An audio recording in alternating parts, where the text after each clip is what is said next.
4 miles beneath the Pacific Ocean, no light, no sound, just pressure and a woman standing alone on the ocean floor in the dark, with the torpedo closing at 40 knots. She doesn't run.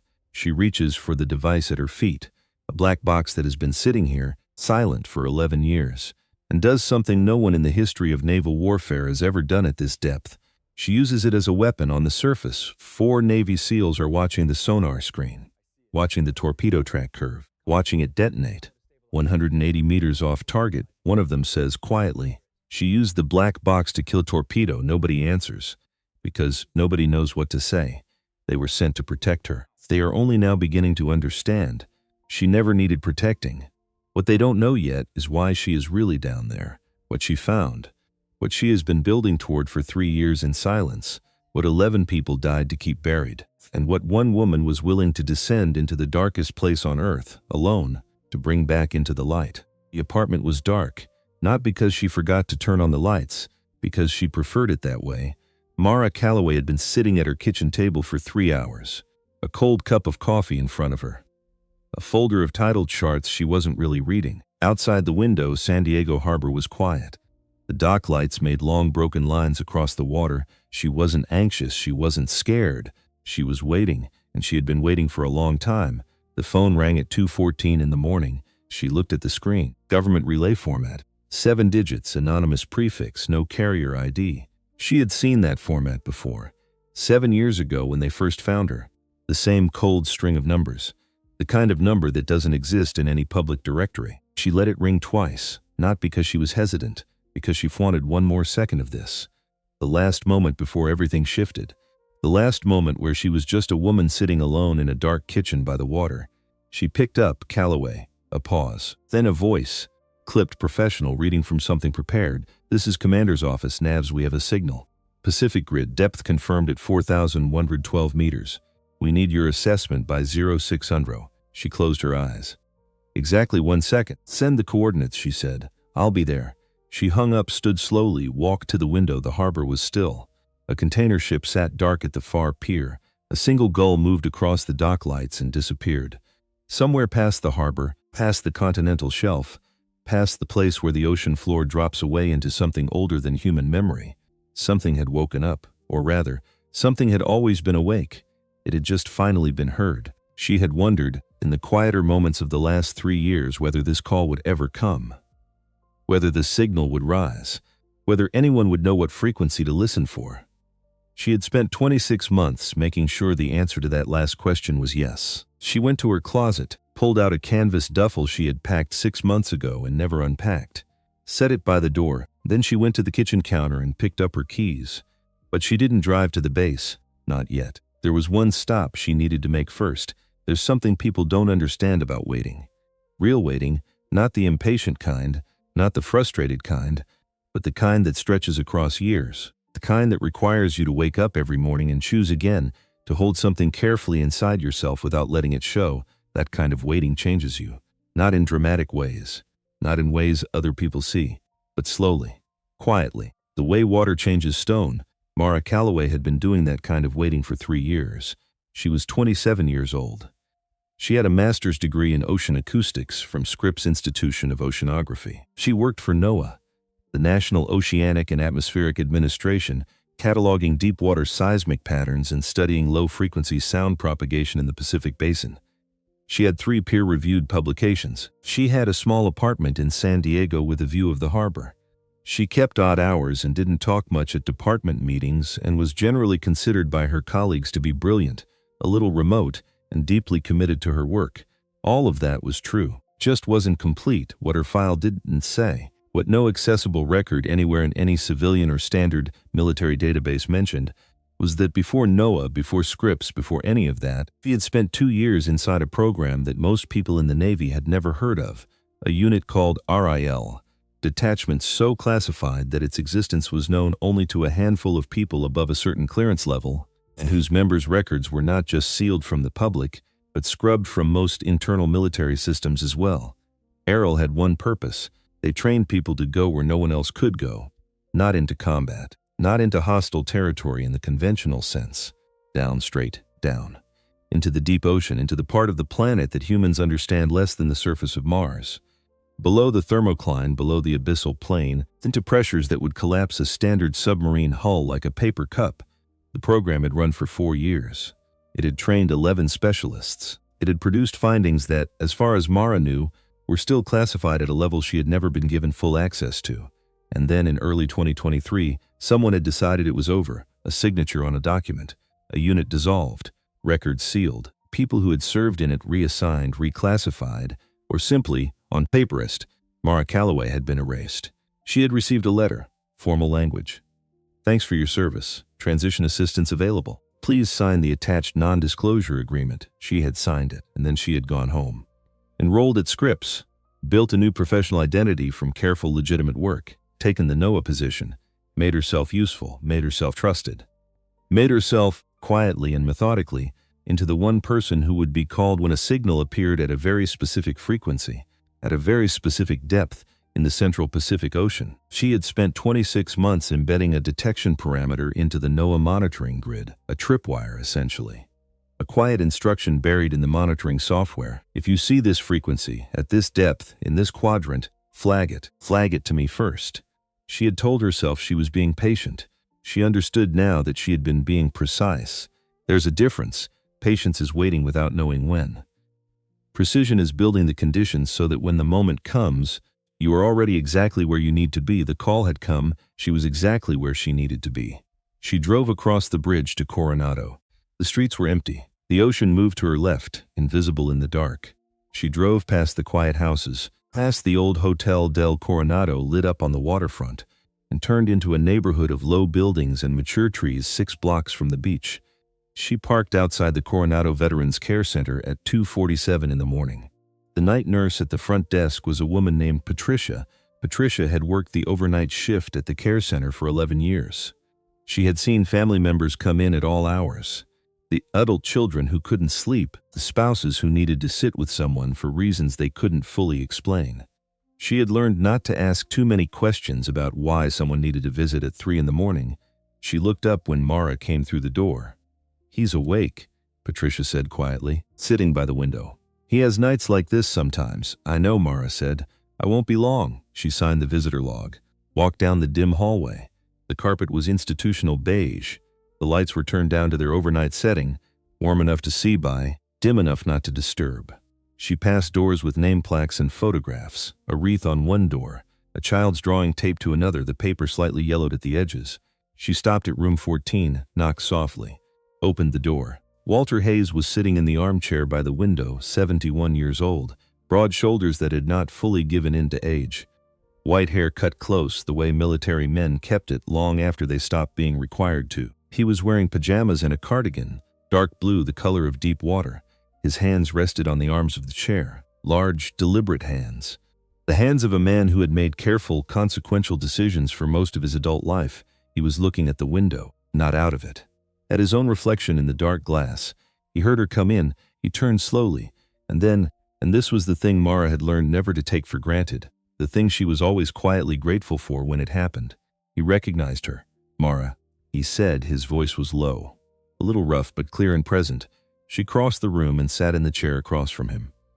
Between them was a small table with a glass of water and a paperback Western with a cracked spine. She was fairly certain he hadn't been reading it tonight. She leaned forward, elbows on her knees. "I got a call," she said. He nodded, slow and certain, like someone hearing a thing they had rehearsed in their mind many times. "The signal," he said. "Not a question. Pacific grid. 4,112 meters." She paused. "The frequency matches, Walter. It's real." He was quiet for a moment. Outside, a car moved slowly down the street. Its headlights swept briefly across the ceiling of the room. Then the room was dim again. "I always thought it would be someone else," he said finally. His voice was unhurried. "Some technician at a monitoring station who didn't know what they were looking at. I thought I'd read about it eventually, in a report somewhere. Or not at all." He looked at her steadily. "I didn't think it would come back to you. It came back to me because I made sure it would," she said. "I wrote the detection parameters into the NOAA grid 2 years ago. Any signal matching that frequency, at that depth, in that quadrant.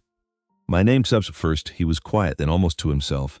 "You planned for this. I had time," she said, simply, without bitterness. He looked at her for a long moment.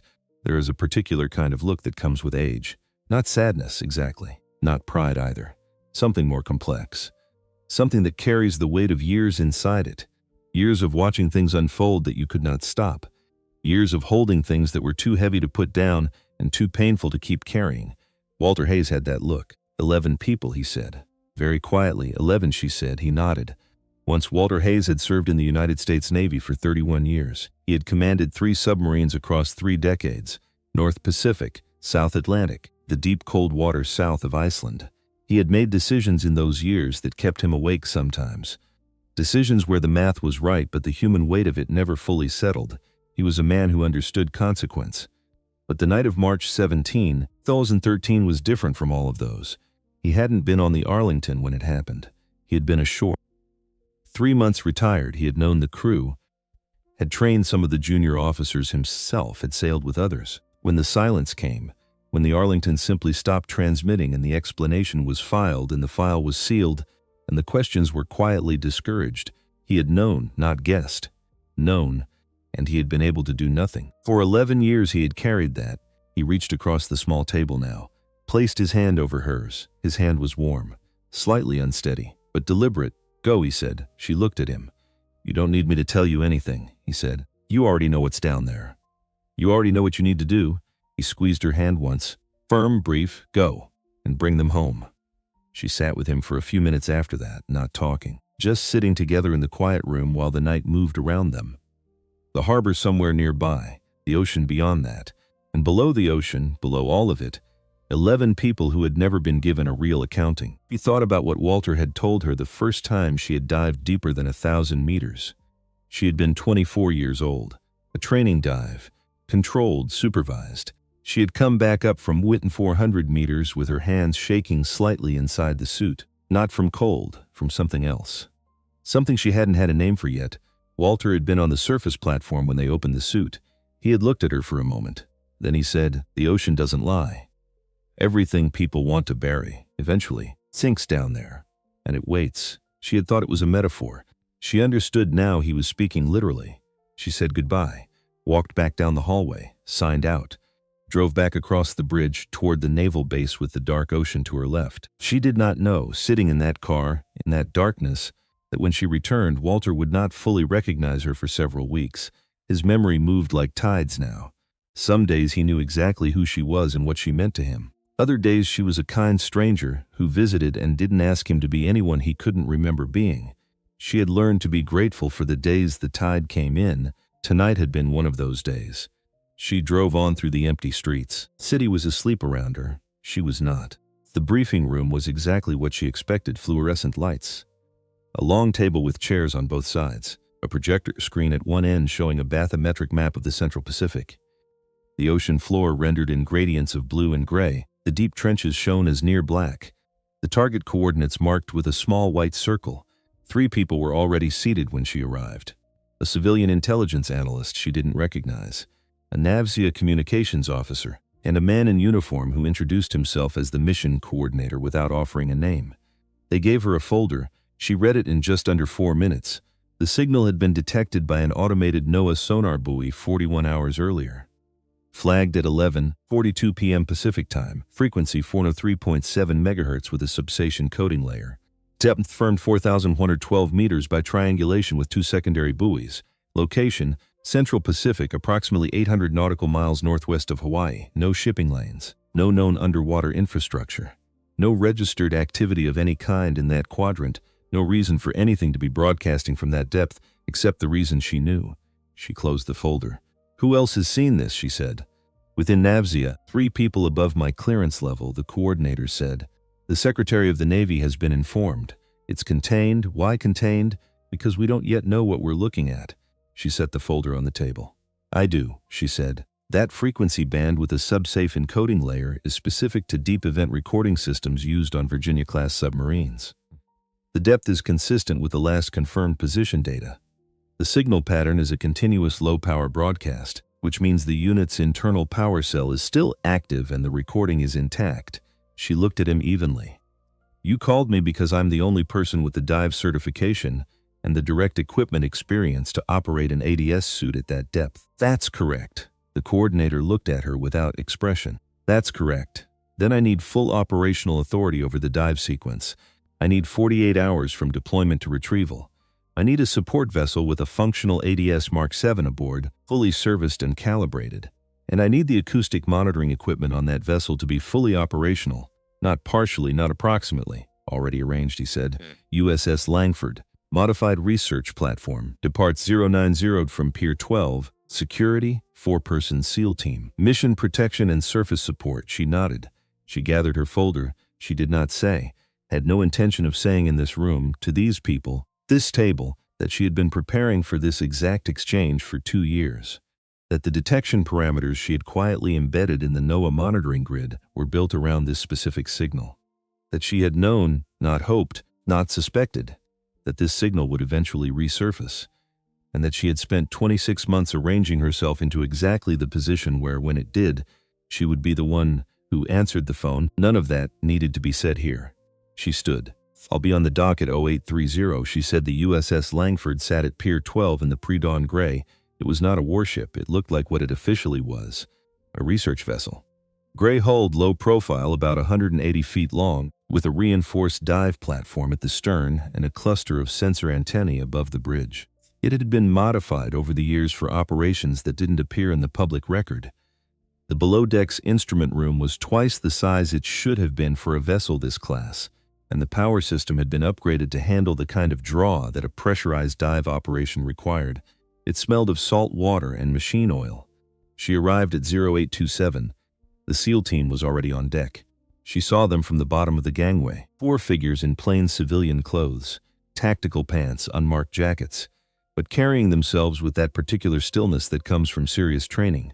Not rigid, easy almost, but entirely quietly aware of everything around them. She didn't make eye contact. She walked up the gangway, crossed the deck, and went straight below to the equipment bay. She had 11 minutes before departure.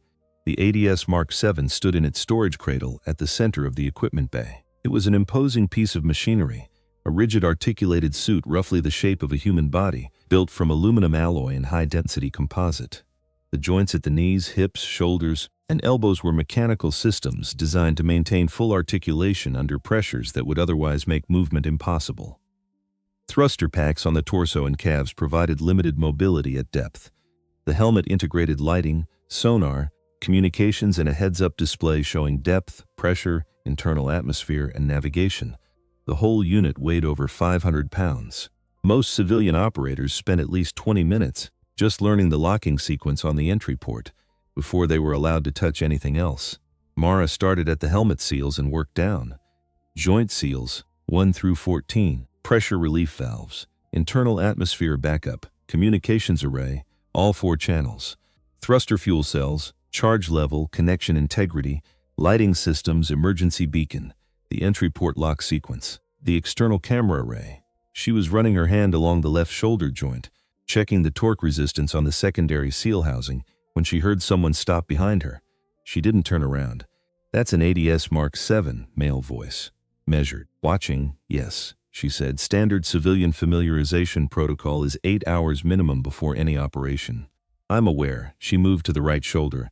A pause. You've done this before, not a question. An observation being offered to see what she would do with it. She checked the right shoulder seal. Moved to the thruster pack connections on the left hip. The Langford departs in 7 minutes, she said. You should probably make sure your team is settled. A longer pause this time, then the footsteps moved away. She let out one quiet breath, then she kept going. The man who had spoken to her was named Garrett Lund, Lieutenant Commander, United States Navy. Steve Giroux, 18 years of service. The mission manifest listed his deployments by codename only, which told her they were the kind of deployments that didn't get described in plain language. Experienced, contained, and, based on what she had just seen in his eyes when he watched her work through that equipment check, recalibrating something. She read his file that first evening in her cabin. She read the files on the rest of the team. Marcus Thayer, Senior Chief, Communications Specialist, 34 years old, the quiet kind of watchful, the kind that catalogs everything it observes and converts very little of it into speech. Donnie Mercer, Petty Officer First Class, Medical, 30 years old. She had knocked on Mara's cabin door within an hour of departure. When Mara opened it, Danny had said, I'm Danny Mercer. I'm the team medic. If anything goes wrong at depth, I'm who you call. Direct. Practical. No performance in it. Mara had appreciated that. Kyle Trent, special warfare operator, weapons and tactical systems, 36 years old. He had looked at Mara once at the first evening briefing, a single brief assessing look, and then had not looked directly at her again. She filed all of it, said nothing. The Pacific.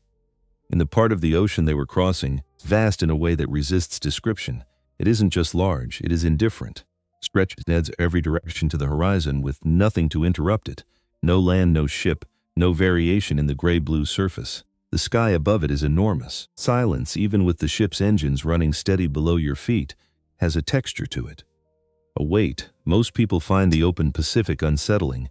Mara had always found it clarifying. She spent the first day in the equipment bay and the instrument room. She ran a second full inspection on the ADS. Then she calibrated the ship's acoustic monitoring array, a job the Navissier technical notes listed as a 4-hour task for a qualified specialist. She completed it in 92 minutes, using a calibration protocol she had memorized from a Navy technical manual she'd had access to. During her time in Ariel, Thayer was in the instrument room doorway when she finished. He had been there, she suspected, for about 40 minutes. She straightened up, turned around. He didn't look away or pretend he'd just arrived. "That calibration sequence," he said. "That's not the civilian NOAA protocol." "No," she said. He waited. "It's more accurate," I said. He nodded slowly. Willie stayed in the doorway. "Where did you learn it?" She looked at him for a moment. "From someone who taught me well," she said. She picked up her tools and walked past him. That evening's mission briefing was run by Lund Clean, professional. He laid out the approach, the dive preparation protocol, the surface support procedures. He covered contingency communications. He went through abort criteria. At the end, he looked at her. "Questions from the dive specialist?" "One question," she said. "The contingency if the device has experienced positional drift. Passive objects at that depth can displace significantly in thermocline currents over an 11-year period." A brief silence around the table. Lund said, "We have 200-meter search radius in the plan." "That's not sufficient," she said. "The thermal gradient differential between 3,800 and 4,200 meters in this part of the Pacific can produce lateral displacement of up to 400 meters from last known position. I'd recommend expanding to a 500-meter acoustic sweep radius before I enter the water. It adds approximately 40 minutes to the pre-dive sequence, but it significantly reduces the probability of a failed retrieval." She said it evenly. "Informational, not challenging." Lund held her gaze for a moment. "We'll adjust the plan," he said. He said it without hesitation, but she could see, in the very slight recalibration behind his eyes, that he had not expected the correction, that he was, quietly, updating something. On the second day at sea, Thayer set a tablet on the table beside her in the instrument room, her NOAA personnel file, open. He crossed back to his own workstation without comment. She picked up the tablet, read through her own file, familiar as her own reflection. Education, certifications, employment history, performance reviews, everything correct. Everything documented, everything beginning at age 24. She carried the tablet to where he was sitting. "You notice the gap," she said. "There's nothing before 24, he said. No school records, no employment, no tax filings, no social media, no medical records outside the military system." He paused.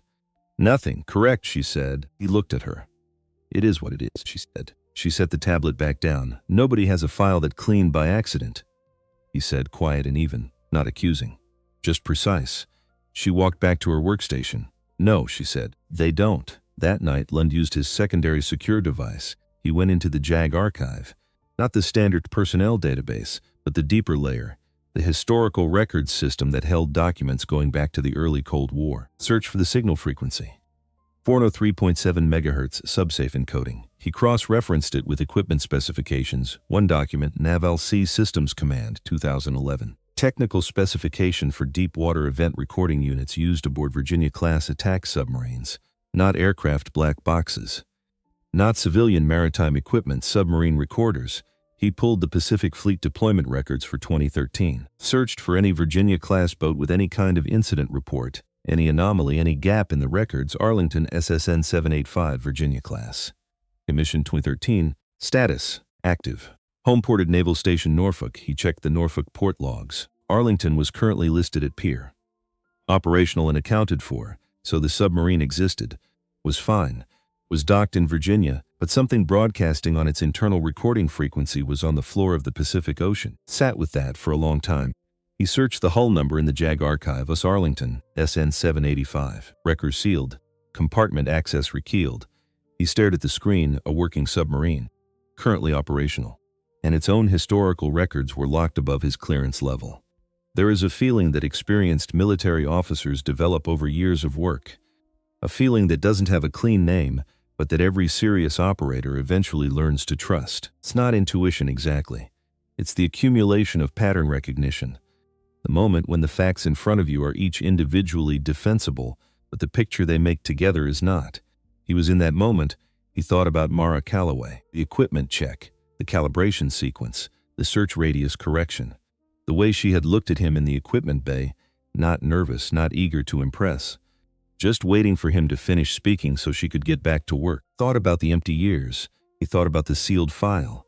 He thought about the recording frequency of a submarine that was, officially, on paper, completely fine. He closed the device. He sat in the quiet operations room for a long time. The ship moved beneath him.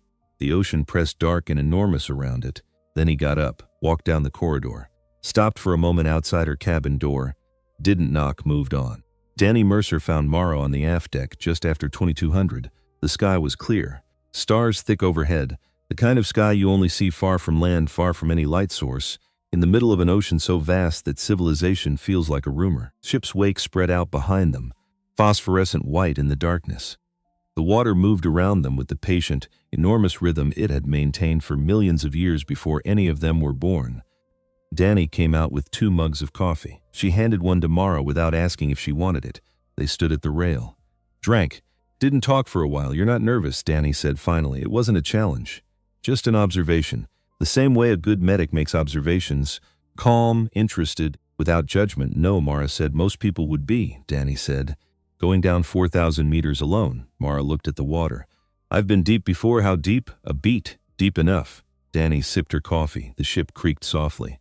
Somewhere below them, the engines ran steady and low.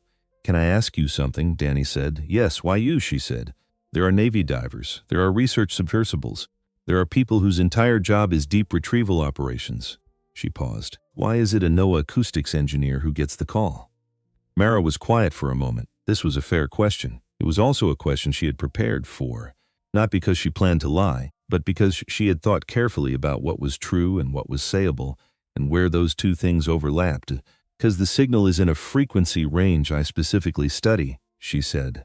And because the equipment configuration required for this depth is something I have direct experience with.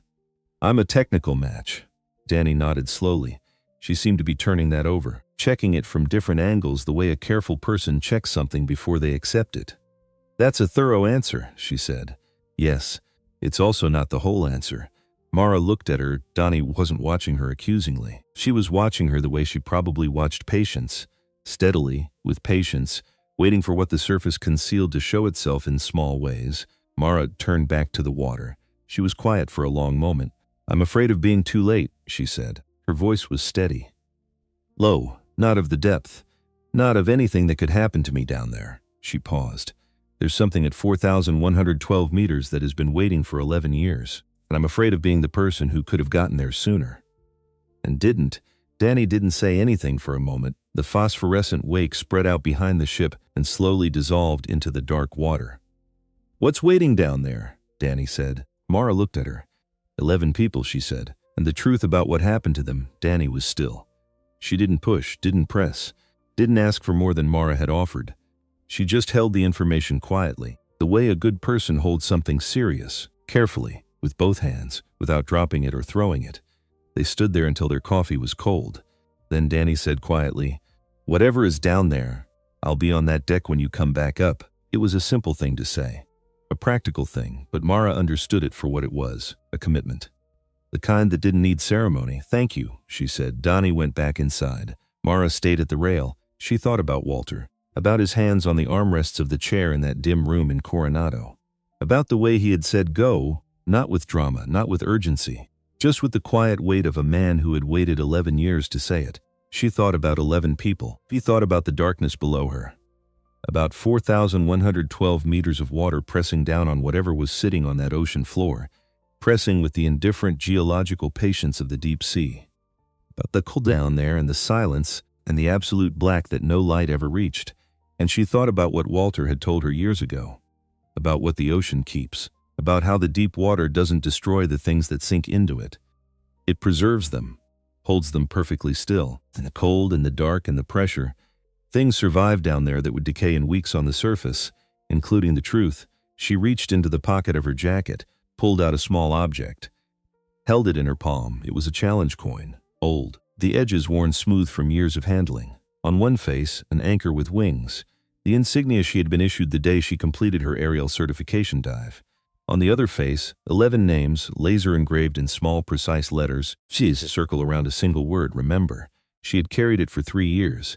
She held it for a moment in the dark, above the dark water. Then she put it back in her pocket. Tomorrow she would go down.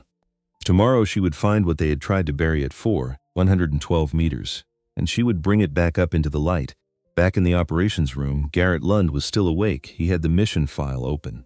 He had been through it 6 times now. Every page, every technical specification, every piece of documentation on the signal, the target coordinates, the equipment manifest. He kept coming back to one thing: the frequency. He had served in the Navy for 18 years. He had worked alongside intelligence operations, technical surveillance programs, signals collection teams. He knew frequency bands the way a musician knows notes, not as abstract numbers, but as things that meant something. Things belong to specific systems, specific contexts, specific purposes. 403. 7 megahertz with a subsea encoding layer was not a number he recognized from any civilian maritime standard. He had done the search. He had found the 2011 NAV-SE specification document. He had confirmed what it meant. He had sat with the sealed Arlington record, and now he was sitting with all of it together. The frequency, the submarine, the sealed record, the woman in the cabin 2 doors down with the empty years in her file, and the equipment competency that had no civilian explanation. Thought about the moment in the briefing when she had corrected the search radius. She hadn't said it to demonstrate anything. She hadn't said it to position herself or to challenge him. She had said it because it was correct, because she knew it was correct from experience, because at some point in her life she had been in a situation where getting that number wrong would have mattered. He thought about the calibration sequence, the NAV-SE protocol, not the NOAA standard. Thought about the sealed record. He thought about the phone call at 2 a.m. that she had answered on the second ring.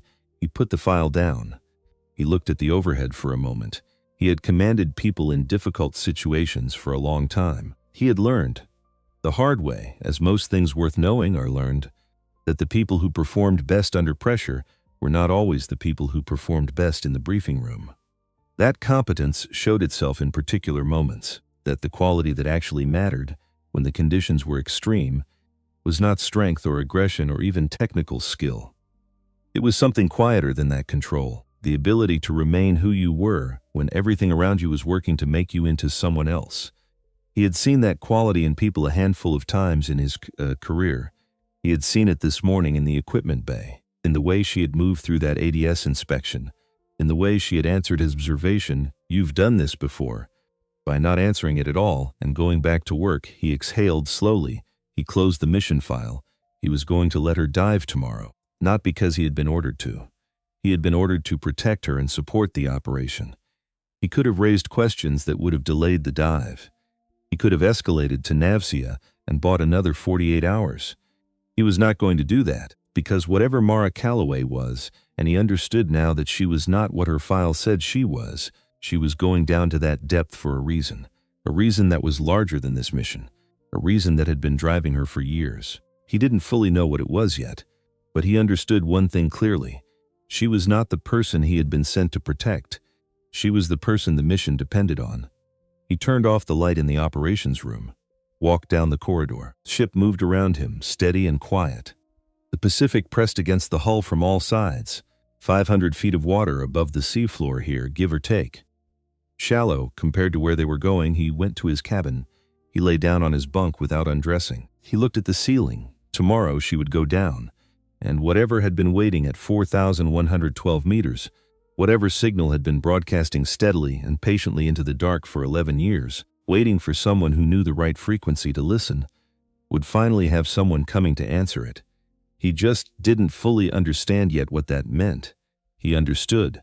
in the way that careful people understand things before they can fully articulate them, that everything he thought he knew about this mission was incomplete, and that the woman who was going to change that, the woman who had been preparing for this moment for 3 years while the rest of them were looking the other way, was sleeping quietly 2 doors down the corridor, or not sleeping, probably not sleeping, probably lying exactly as he was, eyes open in the dark, listening to the ship, listening to the ocean reedy outside. The Pacific moved the way it always had, enormous, indifferent to the small human things that crossed its surface. But below the surface, far below, past the thermocline, past the abyssal slope, in the absolute darkness of the deep plain, something was transmitting, a signal, quiet and steady and waiting. It had been waiting for 11 years. Tomorrow, someone was finally coming. The ship reached the coordinates at 4:47 in the morning. Nobody announced it over the intercom. There was no ceremony. The engine simply changed pitch, a subtle reduction in RPM as the Langford slowed to station-keeping position, and anyone who had been sleeping lightly enough would have felt it in their bones before they heard it. Mara felt it. She was already dressed. She had been sitting on the edge of her bunk for an hour in the dark, doing nothing in particular, not reviewing technical specs, not running through checklists in her head, just sitting, breathing, letting the stillness of the ship settle into her. This was something Walter had taught her. Before any deep dive, he had said, you need to find the quiet inside yourself first. Not the forced quiet of someone suppressing anxiety, the real quiet. The kind that comes when you accept, fully and without reservation, that you are about to enter a place that does not care whether you survive it. The ocean isn't hostile, he had told her once. It's just indifferent. And there's something freeing about that, if you let it be. She had let it be. She stood up, picked up her gear bag, walked out of the cabin. The equipment bay was lit and warm when she arrived. The ADS Mark VII had been moved from its storage cradle to the deployment platform, a raised section of decking at the stern that could be hydraulically lowered to water level. 2 technicians from the Langford's crew were running final system checks on the suit's external systems. They looked up when she came in. Internal atmosphere is good, one of them said. Comms are up on all 4 channels. Thruster fuel cells at 94%. Battery backup, she said. 6 hours at full draw, she nodded, set her bag down, started pulling on the thermal underlayer, a full-body compression suit designed to maintain core temperature in water that sat at 4,000 meters at approximately 2 degrees Celsius. The rest of the team arrived within minutes. Thayer came in first, went straight to the communications console, and began setting up the surface relay. He had the acoustic tracking array running in under 3 minutes. She had watched him work over the past 4 days. He was good, efficient. He didn't waste motion. Danny Mercer came in next. She set up the medical monitoring station on the starboard side of the bay, a compact unit that would track Mara's biometrics through sensors built into the thermal underlayer. Heart rate, blood pressure, core temperature, oxygen saturation. If anything went wrong inside the suit, Danny would see it on her screen before Mara felt it. Kyle Trent came in last. He checked the deck equipment, tested the retrieval cable, ran through the emergency ascent procedure documentation, said nothing to anyone. Garrett Lund stood near the entry to the bay, arms crossed, watching everything. When Mara began the entry sequence for the ADS, backing into the suit, locking the lower body sections, beginning the sequence of seal engagements that secured the torso, and then the helmet. He moved to stand a few feet away. He didn't offer to help. He seemed to understand, from watching her over the past 4 days, that she didn't need help. He was simply present. Paying attention, she completed the entry sequence. The helmet locked with a solid, satisfying click. The heads-up display initialized. Depth gauge, 0. Internal atmosphere, nominal. Communications active. His voice came through the helmet comm. Clear and close, Calloway. Radio check clear, she said. Surface team is ready. Thayer has you on acoustic tracking. If you lose comms, we track you by transponder. If transponder goes down, we hold position and wait for your beacon. Understood. A pause. Then, is there anything you need before you go in? She thought about that for a moment. No, she said. There's nothing I need up here. She heard him exhale. Very quietly. Then we'll see you on the other side, he said. The deployment platform began to lower. The water, when it closed over her, was black. Not dark, black. The difference matters. Dark is the absence of light. Black at that depth is a presence, a weight. Presses against the suit's external sensors in a way that registers almost as sound. A deep structural silence that you feel more than hear. She descended at a controlled rate. 40 meters per minute. Thrusters provided just enough counterforce to keep her oriented, feet down, head up, the suit's gyroscopes maintaining attitude against the current 120 meters. The last blue-gray light from the surface vanished, 20 meters. Total darkness. She switched on the external lighting array. 2 broad beam LEDs on either side of the helmet, and a focused forward beam mounted on the chest plate. In the open water, they illuminated nothing except particles, the constant slow drift of marine snow, tiny organic fragments falling from the surface world above, a gentle and perpetual rain of the dead. She watched it for a moment. There was something beautiful about it, something that always caught her, no matter how many times she had descended through it. The particles drifted past the suit's lights in long, slow curves, following the invisible currents of the deep water column. Each one a fragment of something that had once been alive near the surface, drifting down. Joining the sediment of the deep floor, everything eventually descended 500 meters. The water temperature dropped below 10 degrees Celsius. She felt it through the thermal underlayer, not as cold exactly, but as a pressure. A reminder that the environment around her was becoming actively hostile to human biology. She breathed steadily, in through the nose, out through the mouth. The recycled atmosphere inside the suit tasted faintly of metal and oxygen scrubber chemicals. She had always found the smell oddly comforting. It meant the suit was working 1,000 meters, Lund's voice in her helmet. Calloway. Depth check 1,000 meters. Descent rate nominal. All systems good, copy. We have you on acoustic. Signal strength is strong. She kept descending. She thought about the Arlington. The USS Arlington had been commissioned in 2013, one of the newer Virginia-class boats, nuclear-powered, 377 feet long, built for fast attack operations in deep water. It had a crew of 135. Virginia-class was considered one of the most capable submarine platforms in the world. Quiet, maneuverable, designed to operate in the kind of deep ocean environment she was descending into. On March 17, 2013, the Arlington had been conducting operations in this part of the Pacific. What those operations involved, Mara did not know fully. She had pieced together fragments over 3 years, partial records, cross-reference documents, careful testimony of Walter Hayes, who had known the boat's commanding officer personally. She knew that Operation Quietwater had been running for approximately 8 months before March 17. She knew it involved signals intelligence collection in the deep water column, acoustic surveillance of a kind that required the Arlington to operate at unusual depths for extended periods. She knew that the operation had produced findings. She knew that someone had decided those findings needed to disappear.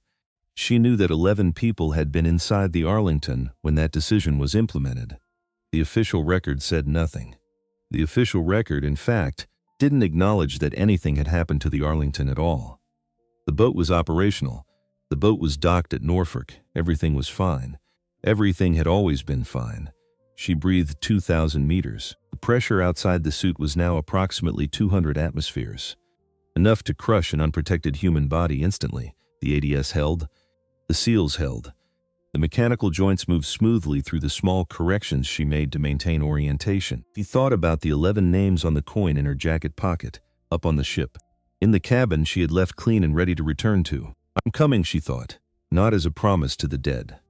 She was a scientist. She understood what death was, as a commitment to the record, to the truth, to the idea that what had happened to those 11 people deserved to be known, not buried at the bottom of an ocean, not sealed in an archive above everyone's clearance level, not dissolved into silence by the weight of someone's decision. The truth deserved to come up. She was going to bring it up 3,000 meters. Calloway, Lund's voice. You're at 3,000. How are you doing? Good, she said.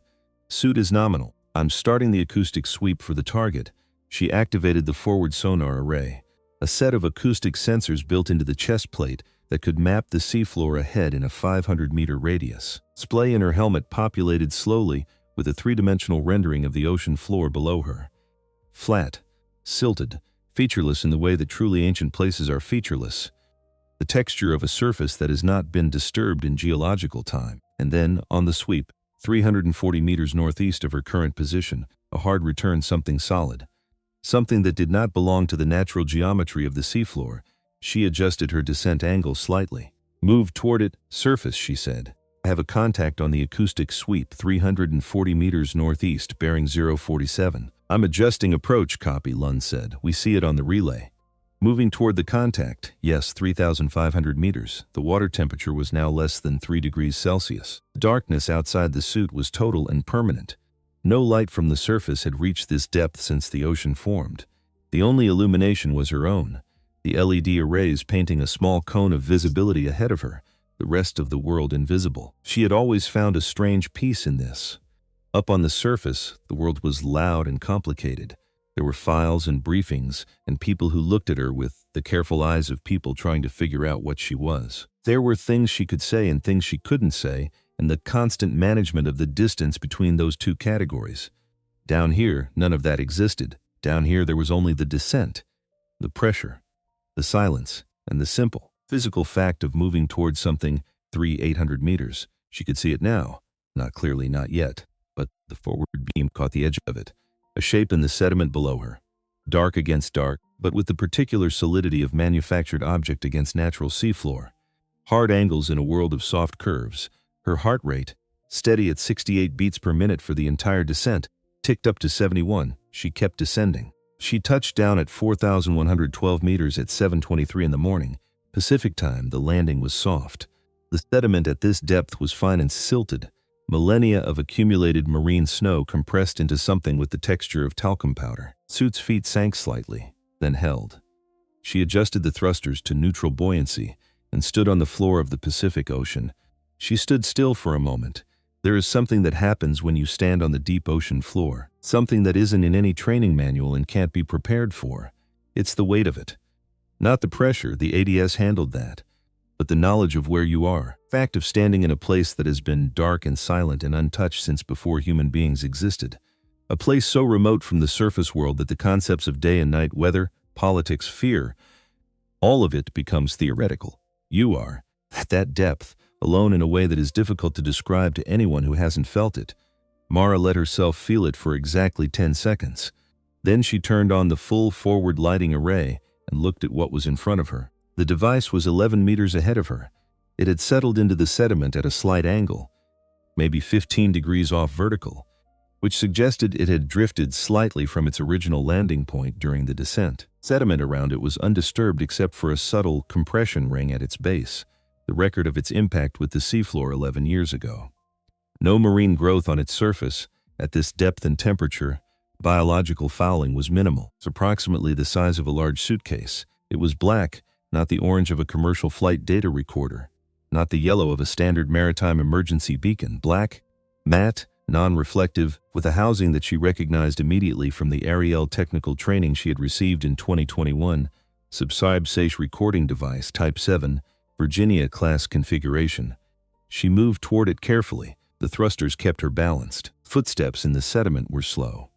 3 to 4 seconds per step, but deliberate. She reached the device.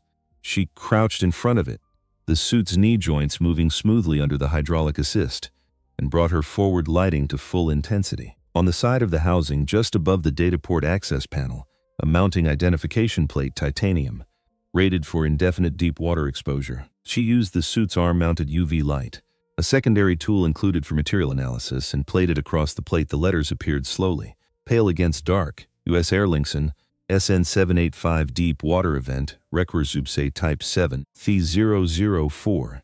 She crouched in front of it, the Arlington. She had spent months working through the logic of it. The submarine currently docked at Norfolk bore the same name, the same hull number. But hull numbers, she had learned during Ariel, could be administratively reassigned after a vessel was declared lost in classified circumstances. The boat at Norfolk was a replacement, commissioned quietly, given the same designation so the original's disappearance would never appear as a gap in the registry. It was a clean solution, bureaucratically elegant. The kind of solution that only works when nobody asks the right questions. She had asked the right questions. She had known it would be here.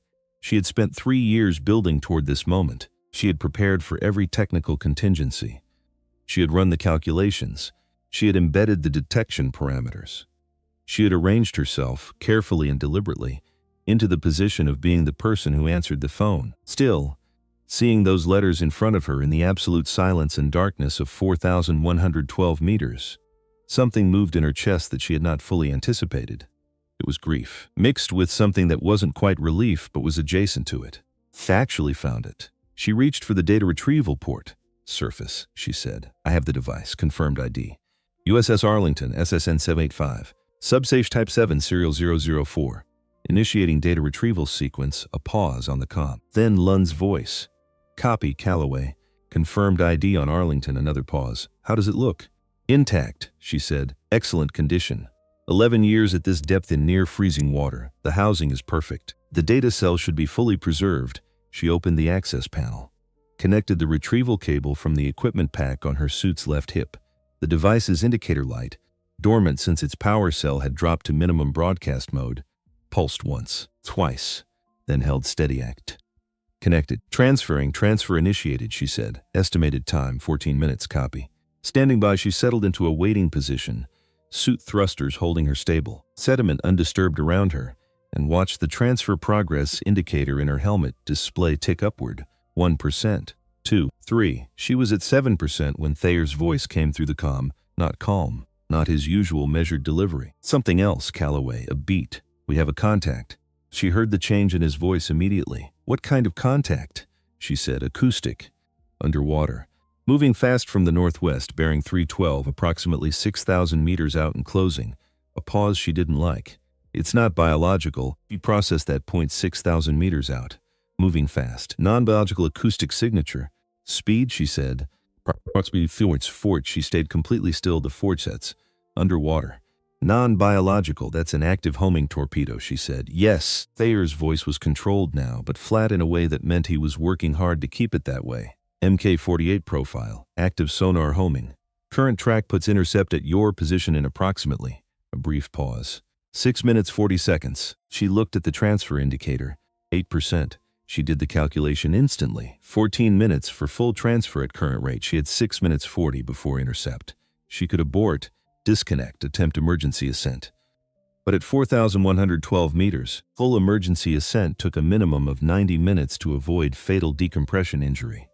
She would never reach a safe depth in time. She could not outrun it. She could not outswim it. She looked at the device in front of her. At the transfer cable. At the indicator ticking upward, 9%, she thought clearly. Precisely. The way Walter had taught her to think under pressure, not suppressing the fear but setting it aside, the way you set aside a tool you don't need right now, to use later when conditions allow. The torpedo was using active sonar homing. It was pinging, sending out acoustic pulses and following the return signal from the hardest target in its acquisition field. The hardest target in this field was her ADS suit. 500 pounds of aluminum alloy and composite materials, a very loud acoustic return. But the Subsafe Type 7 device had its own acoustic profile. It had been broadcasting continuously for 11 years. Low power, steady. The signal that had brought them here, its broadcast frequency was in the 403.7 MHz band. The torpedo's active sonar was in a different band entirely. But the Type 7 had a secondary function, one that had been included in the original Subsafe specification for exactly this kind of emergency, an acoustic countermeasures mode. Designed to allow a submarine crew to use the device as an emergency acoustic decoy if the boat came under attack. The function required a specific activation sequence. She had memorized the activation sequence in 2021. Surface, she said. I need you to listen carefully and not interrupt me for the next 90 seconds. A beat. Go, Lund said. The torpedo is using active sonar acquisition. I'm going to activate Type 7's acoustic countermeasures mode. It will generate a false return signature at a displaced position and attempt to redirect the homing solution. If it works, the torpedo will track the false return and detonate away from my position. Silence on the comm. If it doesn't work, Lund said. Then it doesn't work, she said simply. She heard him breathe. What do you need from us? I said. Nothing right now. Keep the comm open. Don't talk. She turned back to the device. The countermeasures activation was a physical process. A sequence of 3 panel releases and a mode toggle on the device's control interface, performed in a specific order within a specific time window. She had practiced it in training, on a device identical to this one in a testing pool at Pearl Harbor, at surface pressure, not at 4,112 meters, not in the dark, not with the suit's mechanical joints and the time pressure of a weapon closing at 40 knots. She opened the secondary panel on the right side of the housing. Her hands moved deliberately. Not fast. Fast was wrong. Precise was right. The first release. The second. He felt the third catch, slightly. Sediment in the mechanism from 11 years on the seafloor, and she applied steady lateral pressure until it gave transfer indicator 11%. She found the mode toggle, a recessed switch beneath a safety cover. She lifted the cover, positioned her manipulator arm over the switch. She heard it in the passive sonar feed in her helmet now. A distant, rhythmic pinging, getting closer. Faster intervals as the weapon's homing system acquired and refined its solution. She threw the toggle. The device's indicator light changed from steady green to a rapid amber pulse. For a moment, nothing. Then the Type 7 emitted a pulse. She felt it more than heard it. A pressure wave through the water that registered in the suit's structural sensors as a faint vibration. The device was broadcasting. Hard, on every frequency in its range, with a modulated return pattern designed to look to an active sonar system like a large metallic object, louder and harder than her suit. At a position 180 meters to her northeast, the pinging in her passive feed changed.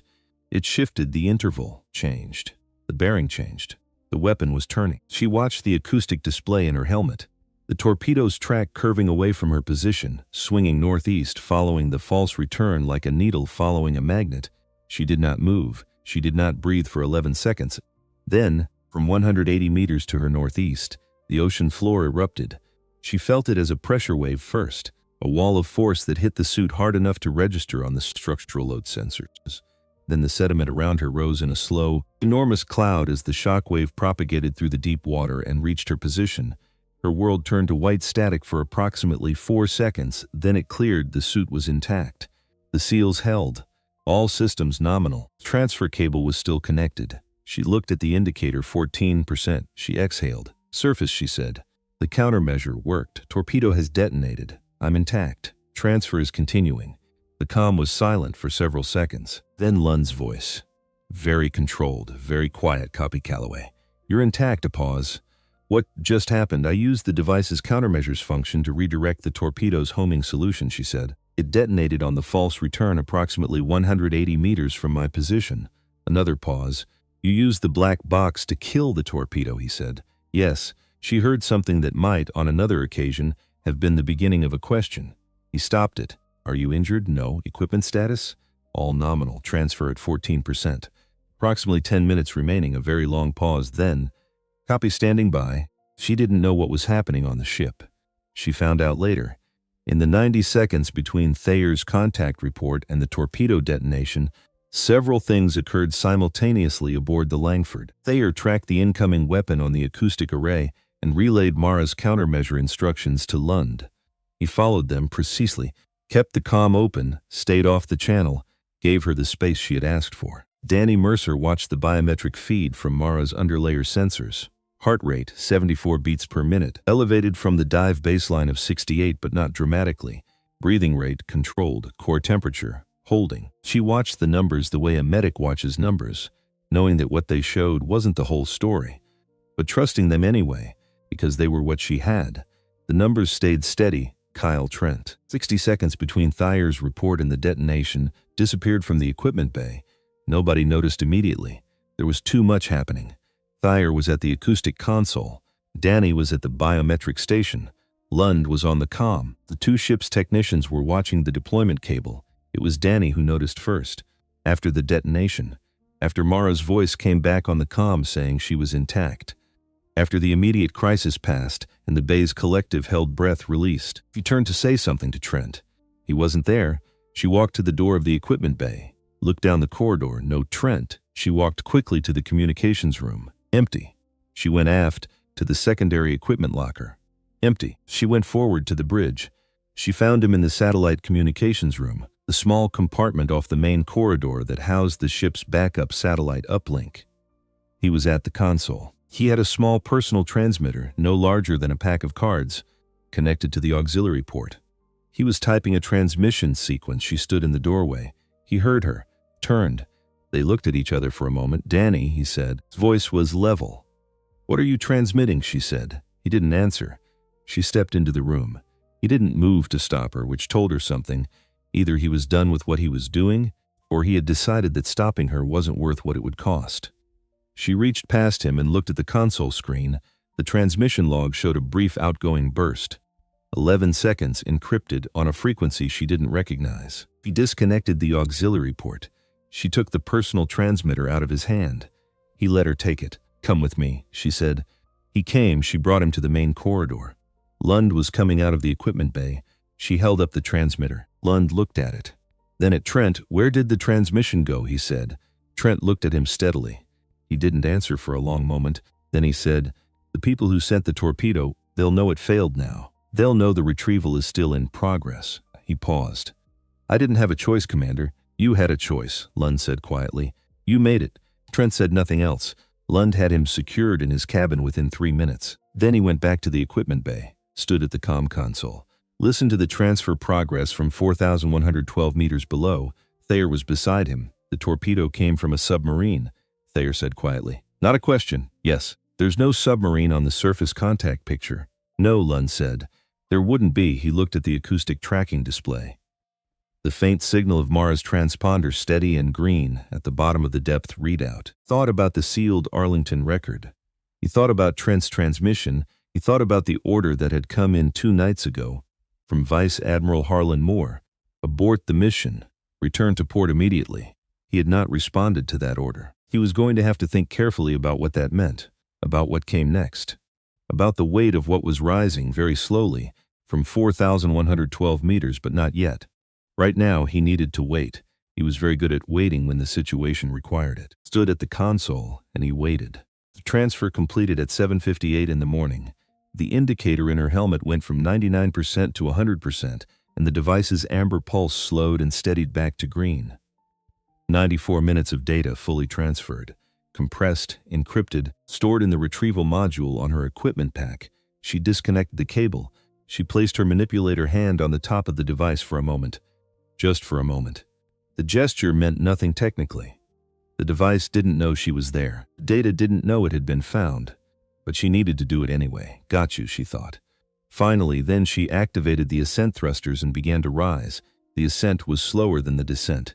It had to be. Physiology of deep diving, even in an ADS where the internal atmosphere stayed at surface pressure, required a controlled rate of ascent to avoid stress on the suit's pressure systems. 40 meters per minute on the way down, 30 on the way up. She had approximately 2 hours and 20 minutes of ascent time ahead of her. She used it, not to review plans, not to rehearse what she would say when she broke the surface, not to think about what happened next. She used it the way she had used the descent, to be in the thing she was doing, to be present with it, to acknowledge what it was. She had found the device. She had the data. She had activated the countermeasures and watched the torpedo curve away from her in the black water and detonate on a ghost. She had done every part of this correctly, and 11 people, 11 names on a coin in her jacket pocket up on the ship, were going to be brought into the light, not brought back. She understood what death was, but brought into the light. There's a difference between dying and being erased, between being lost and being deliberately buried, between a tragedy that the world knows about and grieves, and a secret that the world is never allowed to know existed.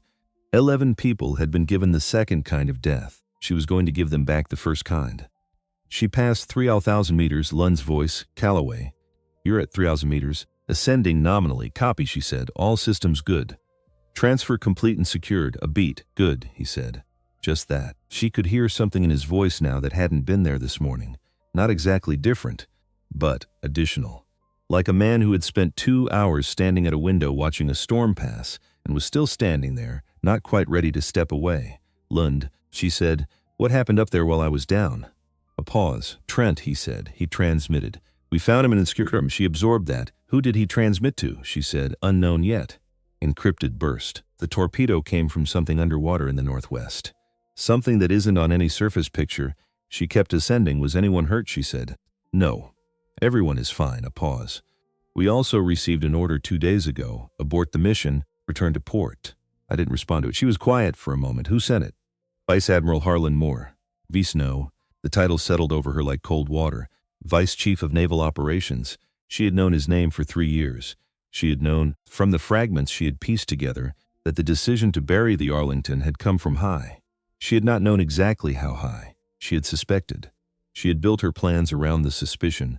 But hearing the name said aloud, in Lund's voice, in the calm inside her helmet, while she rose slowly through the black water with the data in her equipment pack, something clarified. Not anger, not shock. Confirmation, the kind that doesn't surprise you but that lands hard anyway. Because there's a difference between suspecting something and knowing it.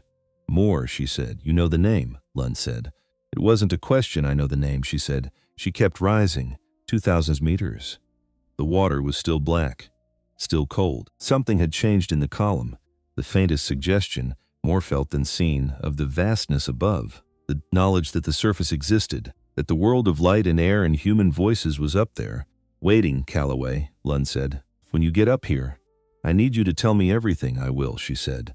I was going to tell you anyway. A pause. You plan to tell me, he said. Yes, why? She thought about how to answer that. Because you're the only person on this vessel who had the authority to abort this mission, she said. You received a direct order from a vice admiral and you didn't take it. I need to understand who I'm working with before I walk into what comes next. A long pause. What does come next, he said. That depends on whether you're with me, she said. The longest pause yet. Then, I'm with you, Calloway. She rose through the dark water, 1,000 meters, 800, 600. At 400 meters, the first traces of light appeared, a deep, greenish-gray gradient above her. The Pacific sky filtered through 400 meters of water. After hours in absolute darkness, it was almost unbearably beautiful. She watched it intensify as she rose, the gray becoming blue, the blue brightening, the marine snow particles catching the light and turning briefly luminous as she passed through them. The surface, she broke through at 10:31 in the morning. The light hit her like something physical. Blue sky, sun, the white caps of the Pacific in every direction, the gray hull of the Langford 20 meters away. She floated for a moment, just breathed. She broke through at 10:31 in the morning. The first thing she saw, when the water cleared from the helmet's external cameras, was the gray hull of the Langford. Second thing she saw was a figure standing at the rail of the dive deck. Not moving, just standing there, waiting. Danny Mercer. She had said she would be there. She was there. The retrieval team brought her to the deployment platform. The magnetic clamps locked. The hydraulics lifted the suit. She felt the weight of the ship's deck beneath her feet again. They opened the entry port from outside. Cold Pacific air rushed in, salty and sharp after hours of recycled suit atmosphere. She stepped out of the suit, her legs held. They always held. It was one of the things she had discovered about herself, that after a deep dive, when most people needed to be helped to a seat and given hot fluids and checked for any sign of physical distress, she stepped out of the suit and stood. It wasn't toughness. It was the particular kind of stillness that comes from spending a long time somewhere that requires absolute physical control. Your body learns to be still, and stillness, it turns out, looks a lot like strength. The equipment bay was quiet. Lund was standing 6 feet away. Thayer was at the console, running checks. Danny was at the biometric station, watching the readouts from Mara's underlayer sensors shift as she moved in open air. 2 ship's technicians were beginning the post-dive checks on the ADS. No Trent, Mara, and Lund looked at each other. He was a tall man, broad.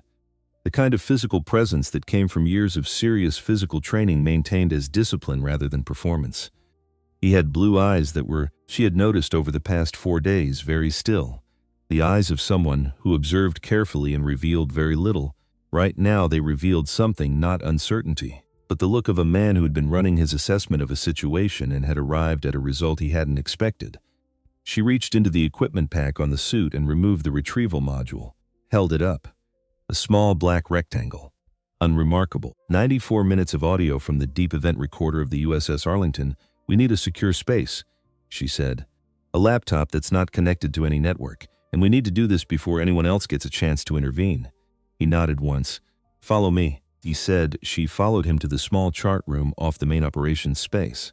A room with no external connections, a single overhead light, and a table barely large enough for 2 people to sit at. She plugged the retrieval module into the port of the ship's air-gapped analysis laptop.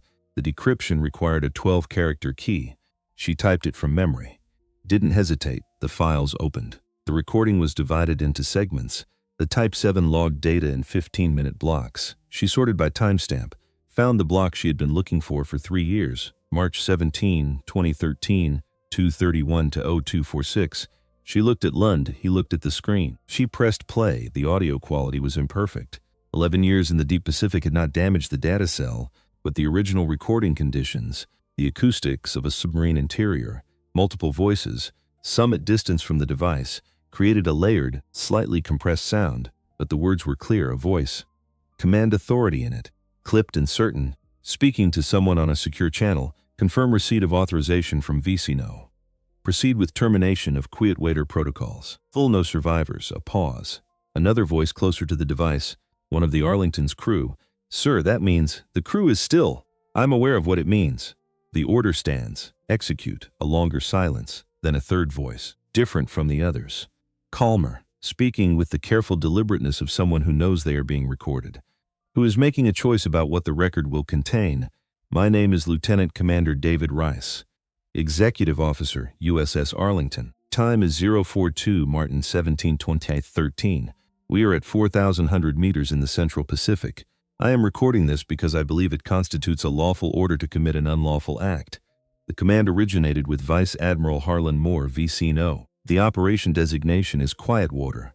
The record of this operation and what it found must not be destroyed. If anyone recovers this device, the recording cut, not with static. Not with technical failure, it simply stopped. Mid-sentence, as if someone had ended it from outside. The chart room was very quiet. Mara looked at the waveform on the screen. At the timestamp where the audio ended, Lund sat across from her. He had not moved during the playback. His hands were flat on the table. Face was unreadable except for something behind his eyes. Something working through what he had just heard and arriving at conclusions she couldn't see yet but could feel the weight of. Rice, he said quietly. David Rice. She said, XO of the Arlington. He knew the device was recording. He said what he said deliberately. He gave us the name. Lund was quiet. Moore, he said. Then, I received an order from Moore 2 nights ago. I know. I didn't respond to it. I know that too. He looked at her. How long have you known Moore's name? 3 years, she said. He absorbed that. Outside, the Pacific moved around the hull of the Langford. The ship creaked softly. The engines idled. What do we do now, he said. She reached into her jacket, pulled out her personal phone. Not the mission-issued device, but her own, which she had kept in her cabin during the dive. She set it on the table. Before I went into the water this morning, she said, I uploaded a copy of the device's directory index, the file structure and metadata without the content, to a NOAA secure server via the satellite uplink. It's not the audio, but it's enough to establish that the device exists and what it contains. She paused. Full audio is now in the retrieval module. I have a backup copy encrypted on this device. And I have a third copy that I transmitted via the NOAA civilian satellite network at 0617 this morning, before we reached the coordinates. Lund stared at her. You transmitted before the dive, he said. I transmitted before I got in the water, she said. To 3 recipients. My attorney, a contact at the Senate Armed Services Committee staff, and the Department of Defense Inspector General's office. She paused. Those transmissions are time-stamped. They're already received. They can't be recalled. He was very still. You planned all of this, he said. I had 3 years, she said. Simply. Without apology, he looked at her for a long moment. Then he leaned back in his chair. He wasn't angry. She watched for that. For the particular reaction of a man in authority who has discovered that the situation he thought he controlled has been operating on someone else's architecture. That reaction could go either way. It didn't go that way. He looked at her with the expression of someone who had revised their model of a situation and found the new model, while surprising, more coherent than the old one. You weren't sent here, he said slowly. You arranged to be sent here. Yes, and you needed a witness, he said. Someone with rank. Someone whose account couldn't be dismissed. She looked at him. You didn't withdraw from the mission when you received Moore's abort order, she said. That tells me something. He was quiet. I need you to understand what you're stepping into, she said. When this comes out, and it will come out, the name attached to it is going to be yours as much as mine. You disobeyed a direct order from VCNO. You secured one of your own team members. You stood on this ship while I transmitted classified adjacent materials to civilian recipients. She held his gaze. This is not a small thing. He was still for a long time. Then he looked up. Something had settled in his face. The particular look of a man who has found the thing he was looking for. Not a solution, not an answer, but a place to stand. Those crew members deserved better, he said. Someone needs to say so out loud. He paused. Say so. She held his gaze. Yes, she said. He nodded once. Outside, the Pacific was bright and ordinary in the morning light. The sky was clear. The horizon was a clean line in every direction. Below them, 112 meters below them, the ocean floor was undisturbed again. The sediment had begun to drift back into the hollow where the device had rested for 11 years. What had been buried was no longer there. It was here, on this table, in this room, moving upward toward the light. They had tried to bury it at the bottom of the world. They had not understood who was waiting to go down and get it. The chart room stayed quiet for a long time after the recording ended. Neither of them spoke. There is a particular silence that follows the hearing of something irreversible. Not the silence of people who have nothing to say. Silence of people who have too much, who are sitting with the weight of what they now know, feeling it settle into them the way sanity settles into pot war. Slowly, permanently, Lund was the one who broke it. Not with words, he stood up, walked to the door, opened it. Thayer, he called down the corridor. Thayer appeared within seconds. He always appeared within seconds. It was one of his qualities. Get to the bridge, Lund said. Tell the captain we're changing course, north-northwest. Naval Station Everett, Washington. Best possible speed. Thayer looked at him, then at Mara briefly through the open door. Yes, sir, he said. And when Lund came back into the chart room, sat down, Everett Mara said, Senate Armed Services Committee has a subcommittee session scheduled in 2 days. Joint hearing on naval oversight and classified program accountability. He looked at her steadily. You already knew that. I did, she said. And you have a subpoena. I have a witness subpoena issued 3 weeks ago through the committee staff, she said, for testimony related to a sealed inquiry into the events of March 17, 2013. She paused. The subpoena exists. It's on record. Nobody can interfere with a witness traveling to comply with a congressional subpoena. Not NAVSEA. Not Vicino, a beat. Not more. He absorbed that. You've been building toward this for 3 years, he said. It wasn't an accusation. It was the statement of a man recalibrating everything he thought he understood about the last 4 days. 2 years and 8 months, she said. From the day I finished embedding the detection parameters in the NOAA grid. That was when I knew the retrieval was possible. Before that, it was just grief and anger. And not knowing what to do with either, he was quiet. What changed? He said. She looked at the table. Walter, she said simply. He told me something. About a year after Ariel was dissolved. He said, grief without purpose is just suffering. But grief with a direction becomes something else. She paused. He'd had 11 years to think about it. He'd had 11 years of not being able to do anything. And when I came to him with the idea, the detection parameters, the positioning at NOAA, all of it, he didn't tell me it was too dangerous. He didn't tell me to let it go. She looked up. He said, do it right. Do it so it holds. Do it so when it comes out, it can't be undone. Lund was quiet for a moment. He was the Arlington senior command contact, he said. Slowly, putting it together. He was the fleet commander's liaison to the boat in 2013, she said. He knew the crew. He knew what the mission was. And when the silence came, when Arlington went dark and the official explanation arrived, he knew what had happened. He just had no proof, no device, no record. She paused. He had me outside through the chart room's single small porthole. The Pacific moved steadily past. The ship was picking up speed. She could feel it in the deck plates beneath her feet. A subtle increase in vibration. The engines pushing harder, turning north. What happens when we reach Everett? Lund said. I testify, she said. The subcommittee has been quietly investigating the sealed records around March 2013 for 14 months. They have the financial records. They have the communications logs, partial but enough. They have testimony from 3 retired naval officers who have been willing to speak on background for over a year. She set her hand on the retrieval module on the table. They've been waiting for this. The audio, the device ID, the provable connection to Moore's order. He looked at the module. And Moore, he said. Moore is currently the 2nd highest ranking officer in the United States Navy, she said. He has been nominated for CNO. Confirmation hearings start in 6 weeks. She paused. He has spent 11 years being very careful, building a record, covering every track. He killed 11 people and sealed the evidence and promoted himself through the institutional silence he created. She paused again. He's never had to account for any of it. A long silence. Until now, Lund said. Until now, she said. She left the chart room and went to find Danny Mercer. Danny was in the equipment bay. She had finished the post-dive biometric review and was writing up the medical log. She looked up when Mara came in. Looked at her carefully, the medic's instinctive scan, checking for signs of physical distress that a person might not report. She seemed to find none. Sit down, she said. Not a command. A suggestion from someone who had been doing this long enough to know when suggestion was more appropriate than instruction. Mara sat. Donnie poured 2 cups of coffee from the thermos on the workstation. Handed one over. Trent is secured in his cabin, Danny said. Lund had 2 of the ship's crew put on rotating watch outside his door.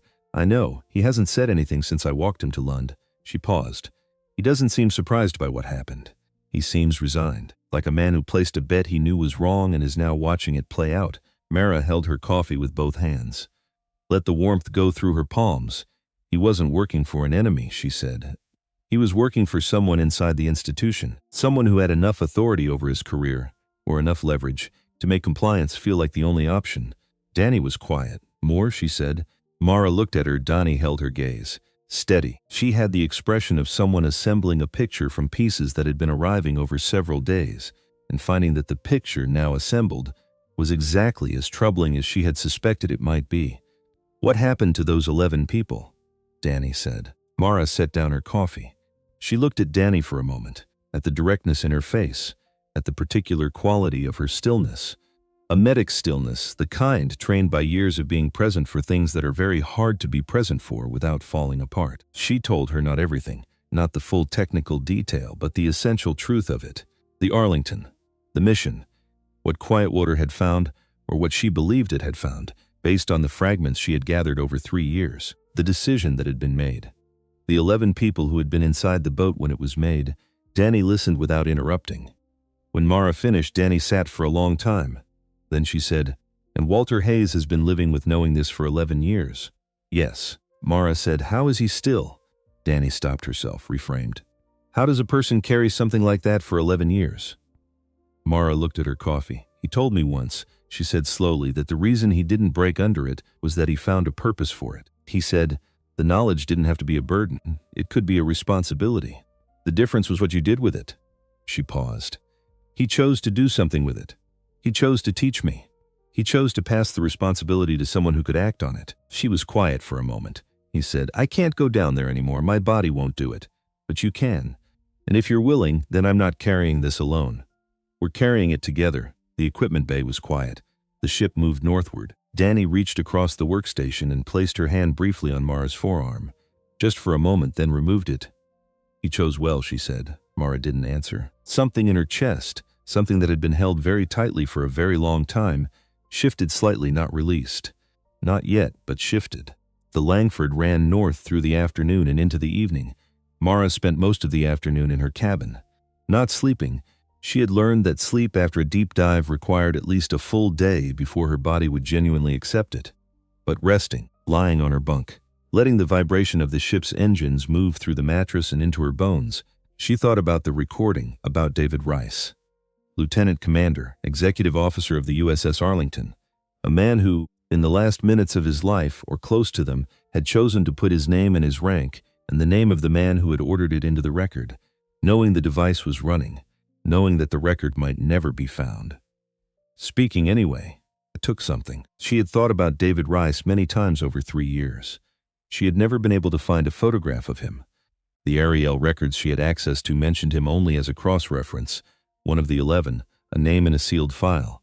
But she knew him now. She knew him from 11 seconds of audio, from the particular steadiness of his voice, from the decision he made in those final moments to say something true into the dark, not knowing if anyone would ever hear it. If anyone recovers this device, he had believed it was possible. He had believed even at that moment that the truth was recoverable, that the record could be restored, that the silence wasn't necessarily permanent. He had been right. She lay on her bunk and thought about that, about what it means to believe in the possibility of truth reaching the surface, even when you're the one being buried, about the kind of faith it takes, not religious faith. Not the faith of someone hoping for a miracle, the practical, specific faith of someone who understands exactly how the ocean works, who knows that this at depth are preserved, not destroyed, who knows that the instruments down there are still running, still recording, still waiting, who knows that someone, someday, will know the right frequency to listen for. She pressed her palm flat against the bulkhead beside her bunk, felt the ship's movement through the metal. "I heard you," she thought. "David Rice, XO USS Arlington, I heard you." That evening she went to the operations room. Lund was there. Thayer was at the communications console. The ship was running normally, night watches, navigation systems, the steady routine of a vessel at sea, but the mood was different from the first 4 days. The particular professional distance that had defined the team's relationship with her, the careful separation between the civilian specialist and the military operators, had changed, not disappeared. Changed, the distance was still there, but it was a different kind of distance. The kind between people who have been through something together and haven't yet fully processed what it means. She sat at the operations table. Lund put a chart in front of her. The Washington coast. Puget Sound. Naval Station Everett. We reach port in approximately 31 hours, he said. She nodded. What should I know about what happens when we dock, he said. The subcommittee staff knows we're coming, she said. I sent a confirmation transmission this morning, before the dive. They'll have people at the dock. The testimony is scheduled for 0900 the morning after we arrive. She paused. There may be an attempt to delay or complicate our arrival. Moore has resources. He's been careful for 11 years. He won't go down without trying to protect himself. What kind of attempt? Bureaucratic, most likely. Orders to report to a different facility. A JAG hold on the retrieval data pending review. An argument that the subpoena is procedurally irregular. She looked at him. None of those holds up legally. But they can cause delay. And delay is what he needs, Lund nodded. Thinking Trent's transmission, he said. Moore knows the retrieval succeeded. Yes, he'll be preparing. He's been preparing for 11 years, she said. But he's been preparing to keep the secret, not to answer for it. Those are different preparations, she paused. He's very good at the first kind. He has no practice with the second. Lund was quiet for a moment. You've thought about this, he said. Thought about very little else, she said. He looked at her, held her gaze for a moment. Can I ask you something? He said. Yes, Ariel, he said. The dissolution order. I signed it in early 2023. I was given a document that described a program restructuring, budget reallocation. I wasn't given a reason, he paused. I've been thinking about that. About what it means that I signed it without asking why. She looked at him. You were following institutional procedure, she said. That's not an excuse. No, she agreed. It's not, he absorbed that. Who told you to sign it, she said. He looked at the chart for a moment. The order came through NAVSEA administrative channels, he said slowly. But the original authorization, he stopped. More, she said. He looked up. The authorization chain went back to Vicino's office, he said. I didn't look at that part carefully. He exhaled. I just signed it. The room was quiet. You didn't know what you were doing, she said. That's different from Trent, is it? She thought about that honestly. Trent knew.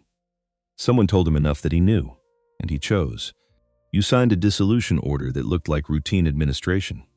You had no reason to question it. She paused. The system that Moore built was specifically designed to make people like you not question it, to make the pieces look separate, to make sure no one person ever had enough to see the whole picture.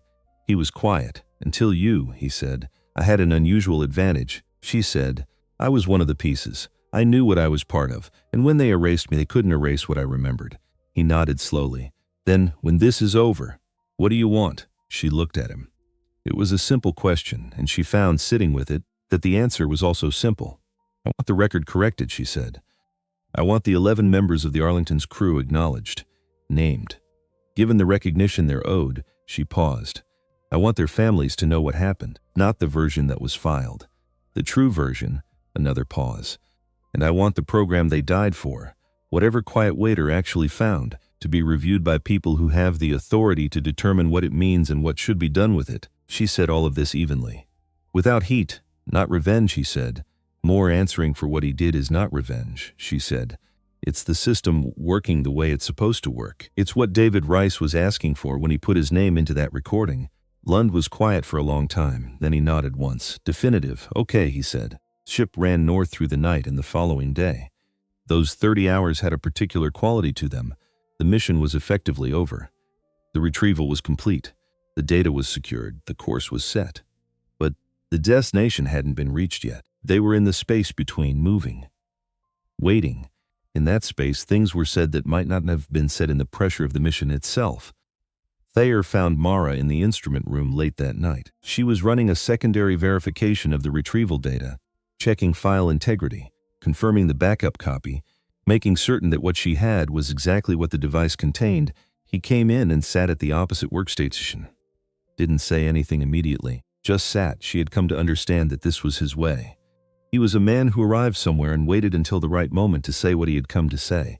After a few minutes, he said, "The calibration sequence you ran on the acoustic array." "First day, yes," she said. "I looked up the NAVSEA technical manual it came from," he said. "It's a restricted document.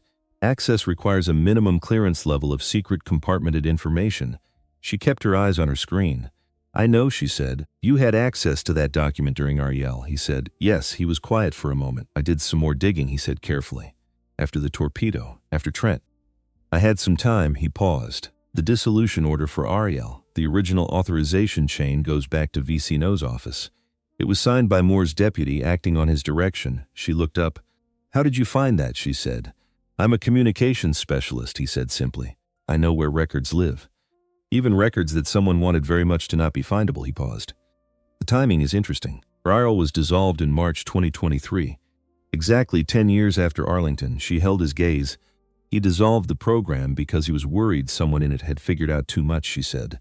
Not me specifically at that point. He was cleaning perimeter, making sure there were no loose threads. But you were a loose thread, Thayer said. I was the one thread he didn't manage to cut. She said. Thayer absorbed that, looked at his workstation for a moment. I want you to know something, he said. He said it in the careful way he said most things, as if the words had been examined before being released. Been in this job for 14 years. I've served under people who were. He paused. The institution isn't what Moore is. I need you to know that. Most of the people I've served with are not. I know, she said. I don't think you should leave thinking. Marcus. She used his first name. For the first time. I know. I was in the institution. I know what it is when it works, she paused. What happened to the Arlington is what happens when one person in a position of power decides that the institution exists to protect him, not the other way around. She looked at him steadily. That's not the institution. That's a failure of the institution, and the way you correct it is exactly what's happening right now. He was quiet. Then, very quietly, David Rice trusted that someone would come. Shh, she said. I'm glad it was you, he said. She didn't know what to say to that, so she said nothing. And that seemed to be sufficient. The following afternoon, she went to speak to Kyle Trent. Lund had said she could. He hadn't said she should. He had just told her which cabin and left it at that. She knocked. One of the ship's crew opened the door. She went in. Trent was sitting on his bunk. He hadn't been mistreated. The cabin was the same as any other crew cabin on the vessel. Someone had left a tray of food that was partially eaten. He looked up when she came in. His expression didn't change much. She sat in the single chair. They looked at each other for a moment. I'm not here to get anything from you, she said. You don't have to say anything. He was quiet. I just want to understand one thing, she said. You're good at your job. Everything in your service record, you're genuinely good at what you do. So I want to understand how you got here. He looked at the floor for a moment, then, my brother, he said. She waited. He was a naval officer. Good one. He had information that showed something, a procurement irregularity, a contract fraud case in the 2020s. He was going to report it. Trent paused. He was encouraged not to, his strongly encouraged. When he went ahead anyway, not dramatically, just ended, reassigned, sidelined. Everything dried up. He paused again. A year later, Moore's office reached out to me. Through an intermediary, they knew about my brother. They made it clear that what happened to him could be reversed or made permanent. Depending on my cooperation on certain things, the cabin was quiet. You protected your brother, she said. I told myself that, he said. For a while, he looked up. Then I was on a ship in the middle of the Pacific, watching a torpedo track toward a woman 4,000 meters underwater, and I had to decide whether I still believed that. She held his gaze. You transmitted anyway, she said. I'd already transmitted, he said, before the torpedo. I reported your position when you started the descent. He paused. By the time the torpedo came, it was already done. All I could do was hope the countermeasure worked. He looked at the floor again. I'm not asking you to understand that. She sat with it. Your brother's situation, she said. Tell the committee. When this goes to testimony, tell them about it. How it worked.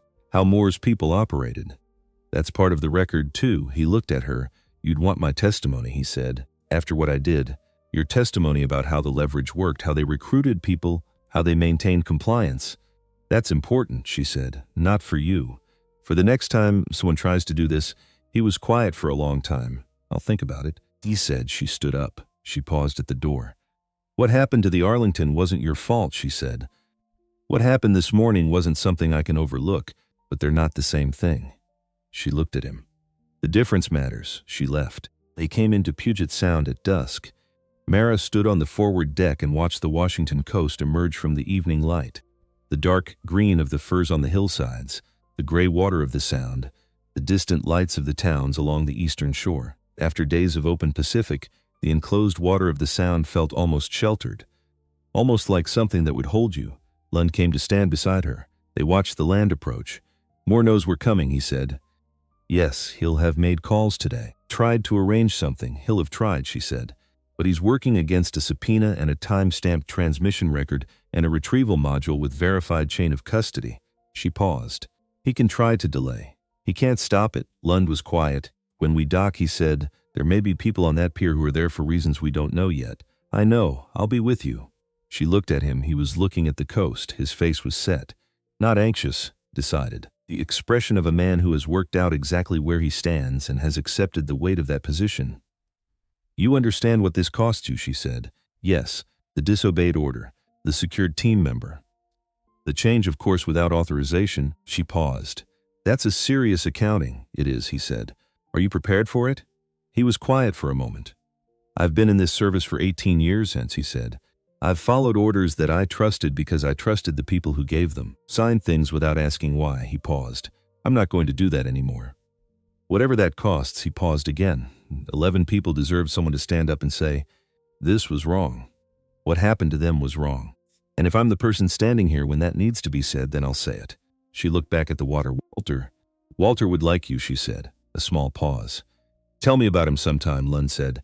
When this is over, I will, she said. The Langford came into the station at 7:41 in the evening. The pier was not empty. There were, as Lund had predicted, people there. 2 vehicles with government plates, 4 individuals in civilian clothes who had the bearing of people who had been sent somewhere official for unofficial reasons. There was also a woman in a navy blue blazer holding a lanyard with a Senate seal. She was standing slightly apart from the others, the patient certainty of someone who had been told to be there and knew exactly why. She made eye contact with Mara across the dock as the gangway was lowered. She gave a small nod. Mara gave a small nod back. The individuals in civilian clothes approached the gangway first. One of them identified himself to the ship's duty officer. He had an authorization document. He began describing, in procedural language, a hold on the retrieval data pending a NAVCIA security review. Lund stepped off the gangway. He was still in his uniform. He had put it back on and noticed. Approximately 2 hours before they docked. He looked at the man with the authorization document. I'm Lieutenant Commander Garrett Lund, Dev Rue, he said. His voice was level and carrying. This vessel is completing a mission authorized by NAVCIA and supported by a congressional subpoena. The individual you are attempting to detain is a named witness to a subcommittee hearing scheduled for 0900 tomorrow. Any interference with that witness constitutes obstruction of a congressional proceeding. He paused. I suggest you call your legal counsel before you proceed further. The man with the document looked at him, then looked at the woman in the blazer. The woman in the blazer walked forward. She produced her own identification. Senate Armed Services Committee, Senior Investigative Counsel. She handed it to the man with the document. Ms. Calloway, she said to Mara over the man's shoulder. I'm Helen Graves, Subcommittee Counsel. We're ready for you. We have a secure vehicle. The man with the document looked at his colleague. His colleague made a phone call. They waited. The phone call ended. The man with the document said nothing for a moment. Then he stepped back. Mara walked down the gangway. Past the government vehicles, past the men in civilian clothes, past the weight of 11 years of carefully maintained silence, she walked to Helen Graves's vehicle.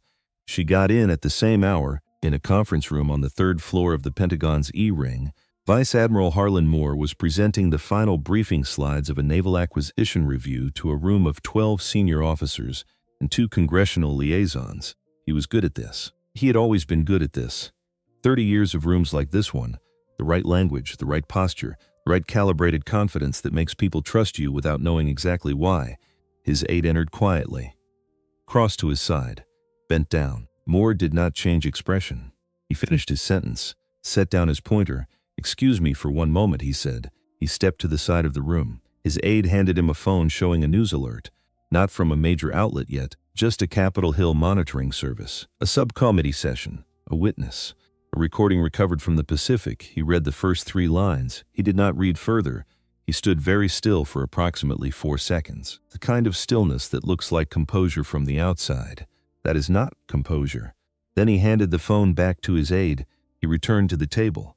He picked up his pointer. He looked at the room full of people who did not yet know what he knew, that the next slide and all the slides after it were already irrelevant.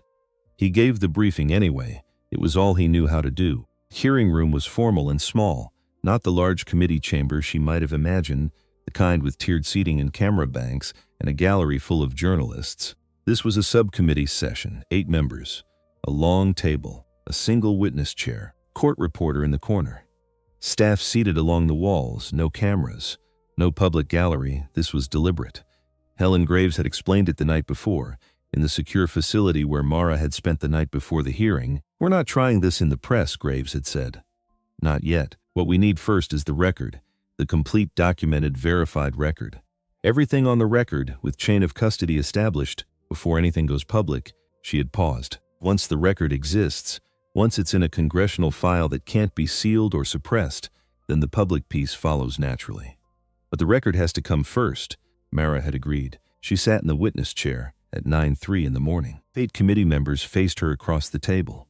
The chairman, a senator from Maine with a measured, unhurried manner, opened the session. She was sworn in. She stated her name, her professional background, her connection to Ariel and to Walter Hayes, and to the events of March 17, 2013. She described the detection parameters she had embedded in the NOAA monitoring grid, the call at 2:14 in the morning, the trip to Coronado, the boarding of the Langford, 4 days at sea. She described the descent. She described 4,112 meters. She described finding the device, the subsafe Type 7, the identification plate, USS Arlington SSN 785. She described the torpedo, the countermeasure, the detonation 180 meters from her position in the dark. She described the Ascent, the retrieval module, the audio file. The chairman leaned forward. "You have the recording with you?" he said. "I do," she said. She produced the retrieval module from the bag beside her chair. She had carried it herself, in her hand or on her person, since the moment she stepped off the Langford. It had not been out of her possession. She connected it to the secure playback system that the committee's technical staff had prepared. The room went very quiet. She played the recording, confirm receipt of authorization from VC No. Proceed with termination of quiet waiter protocols. Full record suppression. No survivors. The room was absolutely still. "My name is Lieutenant Commander David Rice, Executive Officer, USS Arlington. The time is 0242, March 17, 2013. She watched the faces of the committee members as they listened, not for dramatic effect. She watched them the way she had watched instruments during a dive, for the information they provided, for the readings they gave of what was happening inside. What she saw was not surprise. Several of them had been building toward this for 14 months. They had the financial records, the communication logs, the background testimony. They had known something was there. They had known the shape of it. What they were feeling now was confirmation, the particular, heavy, settling quality of a thing you have suspected for a long time finally being proven true. The recording ended. Silence. The chairman looked at his colleagues. Then back at her. "Miss Calloway," he said, "the committee thanks you for your testimony, for what it took to be here today." She looked at him. "Thank David Reese," she said. "He's the reason there's anything to hear." The proceedings lasted 4 hours. She answered questions. She walked the committee through the technical aspects of the retrieval, the acoustic countermeasure, the chain of custody on the data. Graves asked clarifying questions at strategic intervals, filling in the legal framework around each piece of its evidence, ensuring that every element of the record was established correctly. At 1:17 in the afternoon, the session ended. She walked out of the hearing room and into a corridor, found a bench along the wall and sat on it. She sat there for a few minutes, not thinking about anything in particular, just sitting, letting the building be quiet around her. Helen Graves came out after a few minutes. She sat beside her. "It's going to take time," Graves said. "You understand that. The committee has to review the record, verify the data, consult with DOD Legal. Moore has attorneys. There will be processes." "I know," Mara said, "but the record exists now," Graves said. "The audio is in a congressional file. The retrieval module is in evidence custody. The chain of custody is established." She paused. "That doesn't go away. Whatever happens next, that doesn't go away." Mara nodded. "The 11 crew members of the Arlington," Graves said carefully. "They're Lampley's?" "I have a list," Mara said. She reached into her bag, produced an envelope. 11 names. Next of kin contacts where I was able to find them. Some of them have been told nothing. Some of them were given a cover story. She held out the envelope. They deserve to know the truth. Not through the press. Through someone who can sit with them and explain it properly. Graves took the envelope. She held it carefully, the way she had held the authorization documents the previous evening on the dock. with the awareness of what a thing weighs. "We'll reach out," she said. "We'll do it right," Mara nodded. Lund was waiting in the corridor outside. He was still in uniform. He had been in the building all morning, in a separate room, giving his own account to a different member of the committee staff. His own testimony about the mission, the order he had received from Moore, his decision not to comply with it, everything that had happened on the Langford from the moment they departed San Diego. He looked, when she came out, like a man who had been carrying something heavy all morning and had just set it down. Not lighter exactly, but different, the particular look of a man who has done what needed to be done and is now simply living with having done it. She sat on the bench. He sat beside her. They were quiet for a moment. "How did it go?" she said. "They listened," he said. "They asked good questions." Pause. The JAG officer they had in the room, she asked about the disobeyed order. "About the authority I had to change course without authorization." "What did you tell her?" "I told her I made a judgment call," he said, "that the order I received appeared to be designed to suppress evidence of a crime rather than to protect a legitimate operational interest, and that I made the decision I was trained to make when those two things came into conflict." He paused. "Whether that's sufficient legally, I don't know yet." She looked at him. "It's sufficient morally," she said. He was quiet. "Yes," he said. "It is." Sat for a moment, in the easy quiet of people who have said the necessary things and don't need to fill the space after. Then Lund said, "Trent asked to speak to the committee council this morning, before his session. He told them about his brother." Mara looked at him. "He named 2 other people Moore's office had leveraged the same way," Lund said. "Over a 10-year period." He paused. "Graves said it was some of the most useful testimony they received." Mara was quiet. "He made a choice," she said finally. "He made another one." "Yes," Lund said. "That matters," she said. "It does," he said. "It doesn't fix anything, but it matters." They sat for a moment. Then Lund said, "Moore." She looked at him. "Chairman will refer the recording to DODOIG and the Department of Justice," he said. "That process will take months. Moore has attorneys and resource and 30 years of institutional relationships." He paused. "He's not going to go quietly." "No," she said. "He's not. Are you prepared for that?" She thought about it. "I've been preparing for 3 years," she said. "For getting the record established. For making sure the truth existed in a form that couldn't be destroyed." She paused. "I'm prepared for whatever comes after that to take the time it takes. Justice isn't always fast." She paused again. "But it has to start somewhere. It started today." He nodded. He looked at the floor for a moment. Then he looked at her. "I owe you an apology," he said, "for Ariel. I know you said I didn't know what I was signing, and I believe that's true, but not knowing isn't the same as being without responsibility." He paused. "I should have asked why. I should have," she said. He stopped. "You couldn't have known," she said. "The system was built specifically so you couldn't know. That's not an excuse for the system, but it's the truth about you." She paused. "What you did on this mission, from the moment you didn't respond to Moore's abort order, that's the accounting that matters." He was quiet. "Is it enough?" he said. She held his gaze. "For me, yes," she said. "For the institutional record, that's for other people to determine. But from where I'm sitting," she paused. "Yes, it's enough," he exhaled. He sat in the corridor of the federal building while the afternoon light came through the high windows and the sounds of the building moved around them. Footsteps, distant voices, the ordinary noise of an institution going about its work. After a while, Mara said, "I need to call Walter." Lund nodded. She took out her phone. She dialed the number for the Coronado Veterans Care Center.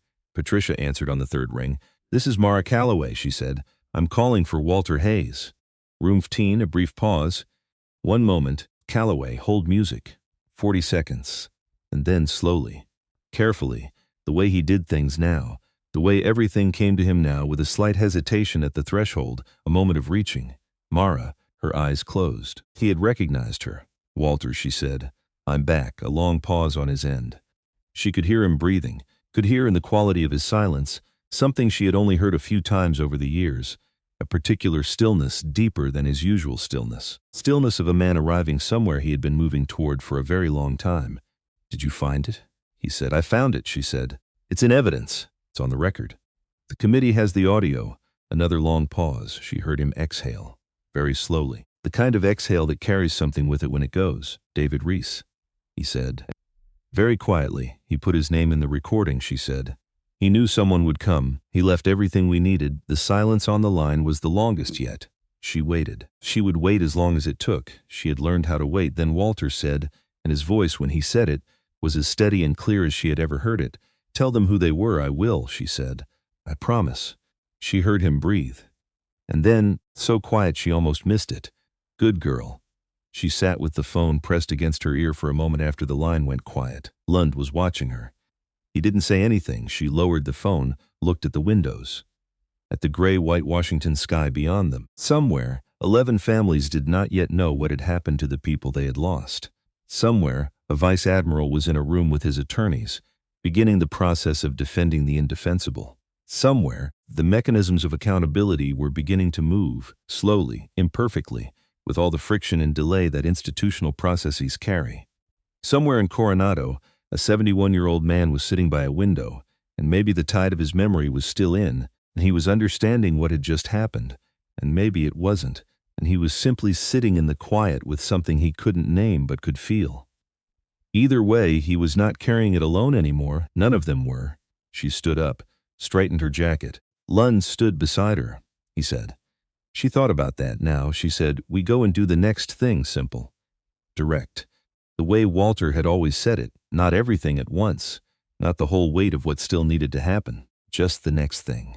Then the thing after that, one step at a time, the way you move at 4,112 meters, deliberately, carefully, making sure of each placement before you commit to the next."